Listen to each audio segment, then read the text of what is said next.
Courts ہمیشہ یاد رکھیے گا میرٹ پہ فیصلے کرتے ہیں، جو پروفس ہوتے ہیں، ان ثبوت ہوتے ہیں، ان پہ فیصلے ہوتے ہیں. میں اکثر کہتا ہوں کہ اگر میاں محمد نواز شریف صاحب کو وہ کہتے ہیں آج سپریم کورٹ یہ فیصلہ دے دیتی ہے کہ ہم ان کو 1 مہینے کے لیے نااہل کرتے ہیں، تو مجھے وہ بھی منظور ہے. اگر احتساب عدالتیں ان کو بری کر دیتی ہیں تو مجھے وہ بھی منظور ہے.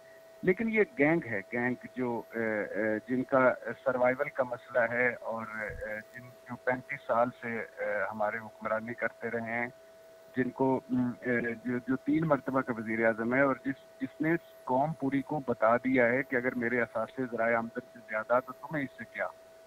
تو وہ جب بندہ اس طرح کی سوچ ہو، اس طرح کا ہو، تو پھر وہ اس میں ہوتا ہے کہ جو آپ ان کی تقریریں سن رہے ہوتے ہیں، جو آپ ان کی گفتگو سن رہے ہوتے ہیں، اس میں تو آپ کو لگ نہیں رہا ہوتا کہ جیسے یہ تو ذاتی مسئلہ بنا لیا انہوں نے کہ پی سی او میں سپریم کورٹ میں پی سی او ججز بیٹھے جنہوں نے باہر نکال کر انصاف کا تماشا بنا دیا گیا ہے، اور بکس سے بھرے ہوئے ہیں، اناج سے بھرے ہوئے ہیں. اور یاد رہے کہ یہ جو آج ہم گناہ کبیرہ سمجھ رہے ہیں پی سی او ججز کو، یا خراب سمجھ رہے ہیں، انہی پی سی او ججز کے لیے میاں صاحب نکلے تھے افتخار چودھری اور ان کی بحالی کے لیے. انہی پی سی او ججز نے 9 سال بعد ایک درخواست پر میاں محمد نواز شریف صاحب کے سارے مقدمے ختم کر دیے تھے، سزائیں ختم کر دی تھیں. حالانکہ وہ اسحاق ڈار صاحب اعترافی بیان لکھ کے 19 صفحات پہ چلے گئے ہوئے تھے، لیکن اس کے باوجود انہوں نے ان کو یہ تیسری مرتبہ اگر یہ وزیر اعظم بنے ہیں تو انہیں پی سی او ججز کی وجہ سے. اور یہی وہ پی سی او ججز تھے کہ اب مریم صاحبہ نے جعلی ڈاکومنٹس پیش کیے تو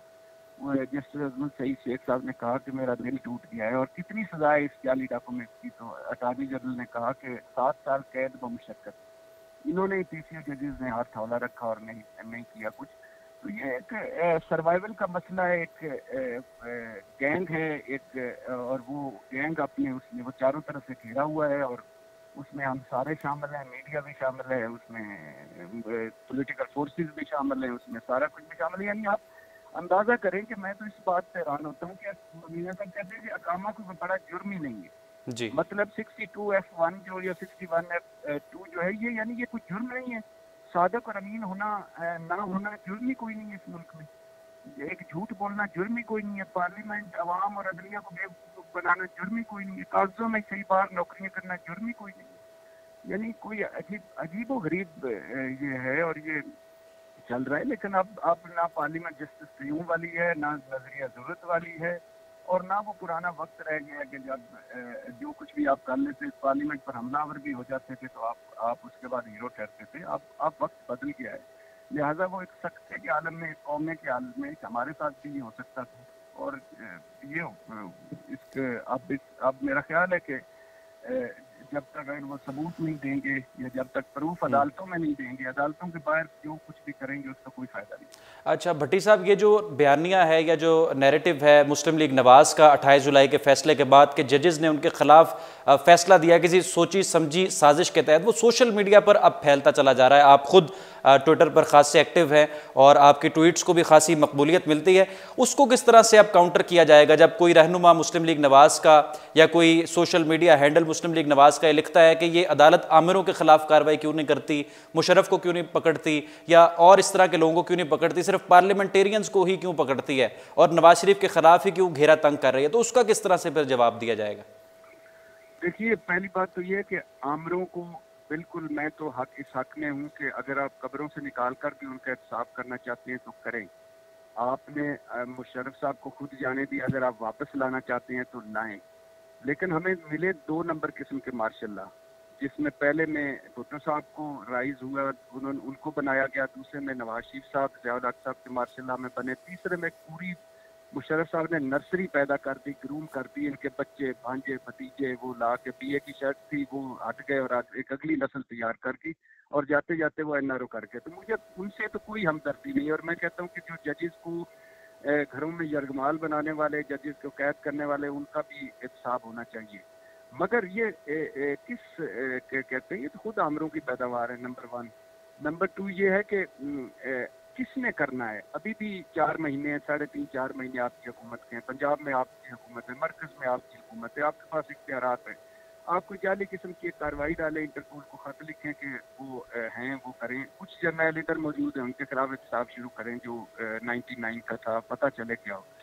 کیا ہو گیا. لیکن یہ اسی طرح ان کو چونکہ یہ نعرے سوٹ کرتے ہیں, کوئی اس کے علاوہ تو کوئی نیریٹو ہے نہیں, تو یہ اس لیے کام کوئی نہیں کریں گے, نعرے ماریں گے, باتیں خالی کریں گے, اور باتوں سے تو کچھ نہیں نہ ہوتا. اور پھر دوسری بات ہے, یاد رکھیے گا, چلو ہم تو میاں محمد نواز شریف صاحب کا جانتے ہیں نا کہ یہ سپریم کورٹ پر حملہ آور ہوئے, انہوں نے جو اب حملے کر رہے ہیں, یا جو انہوں نے بریف کیس بھر بھر کے وہ لے گئے تھے اور کیا تھا. لیکن ہمارے ہاں شروع سے یہ ہسٹری رہی ہے کہ ججز کو اپنی مرضی کے مطابق ڈالنے کی. انہوں نے تو چلو جسٹس قیوم بنایا نا, لغاری صاحب سجاد علی شاہ صاحب سے لڑے تھے, انہی کورٹس کو کینگروز کورٹ بھی کہا گیا. بی بی نے اپنا خلاف فیصلہ آنے پر چمک کا انہی کورٹس کو خطاب دیا تھا. بھٹو صاحب نے سانگڑ میں سیشن جج کو وہ لگوائی ہتھ کڑی, اور پارلیمنٹ میں آ کے کہا کہ یہ وہ پیرالل حکومت کر رہے تھے اپنے چیمبرز میں. تو یہ شروع سے ہی ان کی ہے. یہ سویلین ڈکٹیٹر جو ہے یہ زیادہ خطرناک ہے فوجی ڈکٹیٹر سے. انہوں نے یہ کیونکہ یہ منافقت کرتے ہیں, وہ تو منافقت نہیں کرتے, وہ تو ہوتے ہی ڈکٹیٹر ہیں. یہ منافقت کرتے ہیں, یہ چوگا انہوں نے کچھ اور پہنا ہوتا ہے, اندر سے یہ کچھ اور ہوتے ہیں. آپ پارٹیوں دیکھیں, باقی چھوڑے ملک میں انہوں نے کیا جمہوریہ پارٹی, ہم ان کی پارٹیاں دیکھیں, جوتوں سمیت ہمارے سروں پر مسلط ہیں پوری فیملیاں. ذاتی ملوں کی طرح پارٹیاں چلا رہے ہیں, ذاتی فیکٹریوں کی طرح پارٹی چلا رہے ہیں. چودھری نثار 35 سال سیاست کے بعد وہ اتنا تنگ ہوا, وہ مریم سے سائڈ پہ ہو گیا کہ میں مریم کی اتنا حبس ہے اور اتنی گھٹن ہے اس پارٹی میں کہ وہ سائڈ پہ ہو گیا کہ میں ان کو میڈم یا سر تو نہیں کہہ سکتا. نہیں, چودھری نثار نے ایک مرتبہ کہا, میرے پاس ایک اور چھوڑے سوشل میڈیا پہ میرے پاس ایک ہے کہ جس میں میاں صاحب بیٹھے ہوئے ہیں, مریم صاحبہ بیٹھی ہوئی ہیں, اور ایک کھانے والے کے کوئی رہنما مسلم لیگی, وہ کہتے ہیں کہ میں میاں صاحب کو قائد اعظم سمجھتا ہوں اور مریم صاحبہ کو فاطمہ جناح سمجھتا ہوں, اور اس پہ تالیاں بجتی ہیں. اور مجھے دکھ زیادہ یہ ہوتا ہے کہ نہ مریم صاحبہ کچھ بولتی ہیں, نہ نواز شریف صاحب کچھ بولتے ہیں. یعنی وہ بھی سمجھ چکے ہیں کہ یہ میرے ساتھ فاطمہ جناح بیٹھی ہیں اور میں قائد اعظم بیٹھا ہوں. تو ایسے لوگوں کا کیا کیا جائے, یہ لا علاج ہو چکے ہیں, یہ لا علاج مرض ہے. یہ وہ نہیں ہوتا, پہلے گولی سے, پھر انجیکشن سے, پھر آپریشن. یہ گینگرین ہے اس معاشرے کی, اس کو کیا کیا جائے, اس کا رونا ہی رویا جا سکتا ہے. جی ٹھیک ہے. اچھا ارشاد بھٹی صاحب, آپ کو چونکہ پتہ ہے 28 جولائی کے بعد اب نواز شریف صاحب جس طرح سے آئے اور جلسے اور جی ٹی روڈ پر ریلیاں, وہ ایک یہ تاثر دینے کی کوشش کر رہے ہیں کہ وہی اس ملک میں ہیرو آف ڈیموکریسی ہیں, اور جمہوریت کے لیے وہ ایک جنگ لڑنا وہ لڑ رہے تھے جس کا تسلسل توڑا گیا, اور اب اس جنگ کو وہ کنٹینیو کیے ہوئے. اور جس طرح سے مریم اورنگزیب صاحبہ نے کل کہا کہ نواز شریف صاحب ایک نشہ ہیں, نواز شریف صاحب ایک نظریے کا نام ہے جو خیبر تک کراچی اب پھیل چکا ہے. تو آپ کی گفتگو سن کر تو یہ لگتا ہے کہ آپ کے جس طرح سے آپ سمجھتے ہیں کہ نواز شریف صاحب تو ایک اصل ڈیموکریٹ نہیں ہیں, یا وہ ہیرو آف ڈیموکریسی کہلانے کے لائق نہیں ہیں. آپ کیا سمجھتے ہیں, آپ کا تجزیہ کیا ہے کہ پاکستان میں جمہوریت کے لیے کس لیڈر نے قربانیاں دی ہیں؟ یعنی مجھے میری باتیں سن کر آپ کو یہ بھی لگتا ہو کہ جو نشہ مریم صاحب اورنگزیب صاحب پہ چڑھا ہے وہ بھی مجھے نہیں چڑھا, یا میں نے شاید جمہوری اچار کھا لیا کہ ابھی تک مریم صاحب نہیں کھا سکتی اور میں کھا گیا, اور اس لیے میں نشے سے محفوظ رہا. کیا یار کیا کرتے ہو, کوئی بھی کون سی جمہوریت ہے اس ملک میں. یہ اب ایک ایلیٹ کلاس ہے جو ایک 2-4% لوگ ہیں. آگے اگلا بھی دیکھیں نا, وہ سندھ میں دیکھا ہے تو ایک اونٹنی کی قبر کے گرد وہ 7 چکر لگا رہے تھے اور رش لگا ہوا تھا وہ سانس بند کر کے. ایک ساتھ دلی کی قبر تھی پیر صاحب کی, اس کے خلاف سجدے ہو رہے تھے. یہ وہ قوم ہے جو کنٹینر میں گرتا ہے وہ تیل کا تو 200 بندے جل جاتے ہیں مفت کنٹینر وہ لینے کے لیے. یہ وہ قوم ہے جو رائے ونڈ کے محل کے سامنے بچہ پیدا کرتی ہے, رکشے میں گزرا والا بچہ پیدا کرتی ہے, ڈیچ جو گجرات میں بچہ سڑک پہ پیدا کرتی ہے فٹ پاتھ پہ, مگر پھر بھی وہ آگے جہالت ناچ رہی ہے اور اوپر یہ مکار لوگ بیٹھے ہوئے ہیں. کون سی جمہوریت ہے اس ملک میں. یہ میاں صاحب کا رائز جمہوری ہوا تھا, جنیجو صاحب کو جب انہوں نے ہائی جیک کی, پارٹی جمہوری طریقے سے کی تھی. پھر جب آپ کو ایک ان کی جمہوریت کی اور مثال سناتا ہوں, آپ نے سنی ہوگی, یہ جب سرور پیلس جدہ چلے گئے اور ان کی جگہ پہ جاوید ہاشمی صاحب ماریں کھا رہے تھے اور وہ جیلیں کاٹ رہے تھے, تو ایک کیسر محمود شیخ ہے ایم این اے اب ہوا ہے وہ ادھر سے چنیوٹ سے, وہ ہاشمی صاحب کی مدد کرتا تھا, کبھی کوئی کھانا لے آتا تھا, کبھی کچھ کرتا تھا, پارٹی میں ان کے کہنے پہ کسی کو پیسے دے دیتا تھا. تو نواز شریف صاحب نے ان کو لندن بلوایا, شہباز شریف صاحب بھی بیٹھے ہوئے تھے, بیگم کلثوم صاحبہ بھی بیٹھی ہوئی تھی.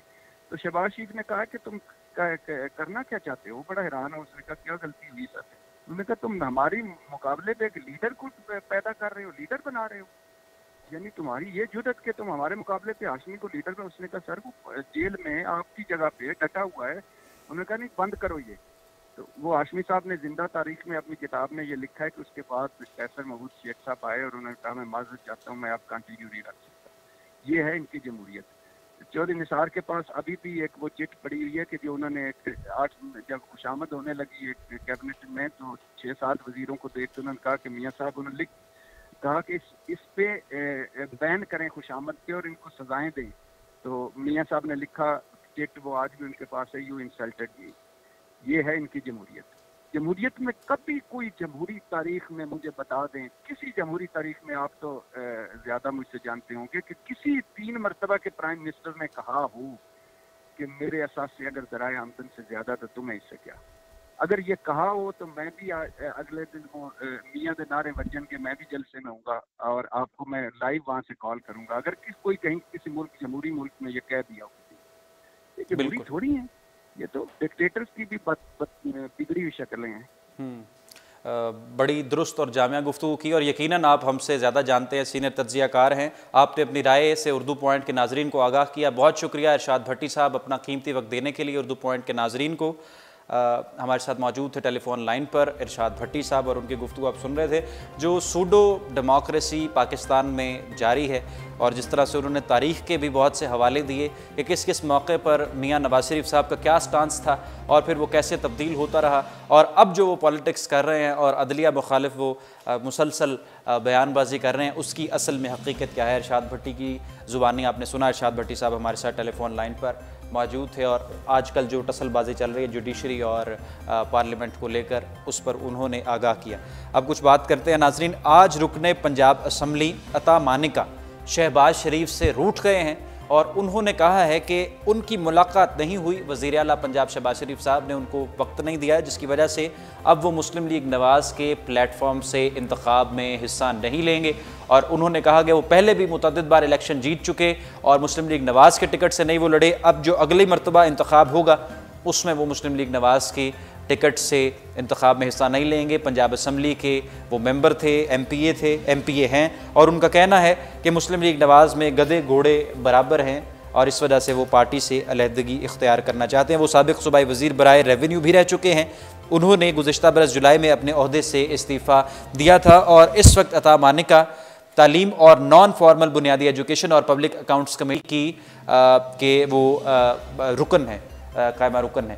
اور ایک بڑی ڈیولپمنٹ ہوئی ہے انٹرنیشنل لیول پر. پاکستان کے خلاف جو پروپیگنڈا کیا جا رہا تھا اور امریکہ کی جانب سے جو پاکستان کو واچ لسٹ میں، ٹیررزم واچ لسٹ میں ڈالنے کی کوششیں جاری تھیں، وہ ایک مرتبہ پھر سے ناکام ہو گئی ہیں. اور اجلاس میں پاکستانی وفد کی قیادت D G finance monitoring unit Mansoor Shah کر رہے ہیں. 6 روزہ اجلاس پیرس میں جاری ہے، اور اس میں امریکہ کی طرف سے، ڈونلڈ ٹرمپ کی طرف سے کوشش کی جا رہی تھی کہ پاکستان کو دہشت گردی کی واچ لسٹ میں ڈالا جائے اور دنیا کو یہ بتایا جائے کہ پاکستان جو ہے دہشت گردوں کی پشت پناہی کرتا ہے، دہشت گردوں کو فنڈز فراہم کرتا ہے. اس کے لیے ایک کمیٹی انہوں نے تشکیل دینا چاہی اور پاکستان کا نام ڈالنا چاہا، مگر اس میں امریکہ کو واضح ناکامی دیکھنے میں سامنے آئی ہے اور امریکہ اس میں ناکام ہوا ہے. پاکستان کا نام دہشت گردی کی واچ لسٹ میں نہیں ڈالا گیا. یہ آج کے اہم موضوعات تھے جن پر ہم نے بات کی، تفصیلی بات کی. ارشاد بھٹی صاحب بھی ہمارے ساتھ موجود تھے. آپ کو پروگرام پسند آیا تو اسے اپنے دوستوں کے ساتھ، اپنے جو فرینڈز ہیں ان کے ساتھ ضرور شیئر کیجیے. رخشان میر کو دیجیے اجازت. اللہ حافظ.